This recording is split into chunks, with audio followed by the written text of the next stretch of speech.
Hello viewers, this is আলামিন। আজকে আমরা ফটোশপে একটা প্রবলেম ফিক্স করব। নতুন ফটোশপ ইনস্টল করার পরেই আমরা কিছু টুল ইউজ করতে গেলেই এই মেসেজটা আসে। যদিও আমাদের র্যাম ফাঁকা আছে, তারপরেও আমাদেরকে এই মেসেজটা দেখানো হয়। আমি জানি আমার মতো আপনারাও এই প্রবলেমটা ফেস করে থাকবেন। যদি ফিক্স করতে না পারেন তাহলে এই ভিডিওটা আপনার জন্য। তো এটা ফিক্স করার জন্য আপনাদেরকে প্রথমে win+r প্রেস করতে হবে। এরপর এখানে লিখতে হবে regedit। এটা লিখে ওকে করুন। এরপর এই অপশনটা আসবে। এই অপশনটার পর আমাদেরকে যেতে হবে এইচ কি কারেন্ট ইউজার থেকে যেতে হবে সফটওয়্যার থেকে এডোবি থেকে ফটোশপ। তারপর এখানে এটাতে ডাবল ক্লিক করতে হবে। এখানে কিছু অপশন দেখতে পারবো। এখান থেকে নিউ করে 32 বিট ভ্যালু এটা অ্যাড করতে হবে। এখানে লিখতে হবে ওভাররাইড ফিজিক্যাল মেমোরি এমবি লিখে দিচ্ছি। আমি ডিসক্রিপশনও এটা দিয়ে দেবো।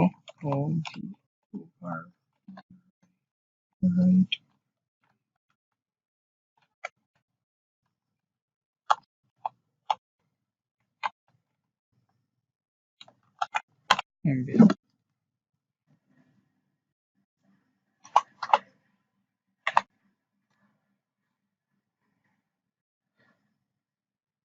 এখানে লিখতে হবে ওভাররাইড ফিজিক্যাল মেমোরি এমবি।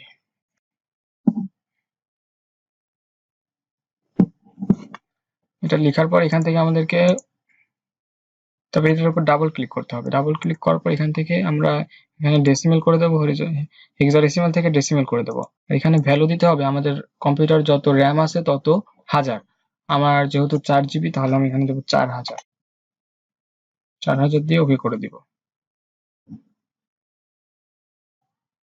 শেষ, আমাদের কাজ শেষ। এখন আমরা দেখি যে এটা ঠিক হলো কিনা। এরপর আমরা ফটোশপটাকেও কেটে দিব।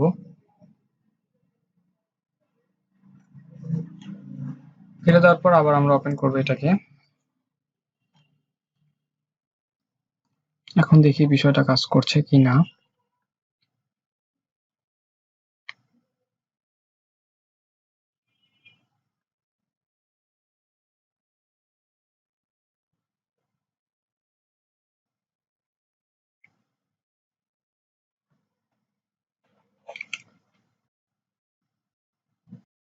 একটা ফাইল নিয়ে দেখি এটা কাজ করে নাকি।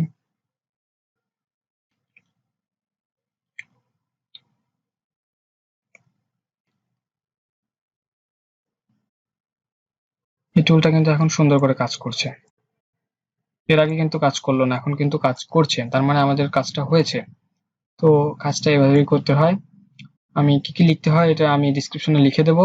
ভিডিওটা যদি আপনাদের ভালো লাগে তাহলে অবশ্যই একটা লাইক দিবেন, কমেন্ট করে জানাবেন কেমন লাগলো, আর অবশ্যই আমার চ্যানেলটাকে সাবস্ক্রাইব করবেন।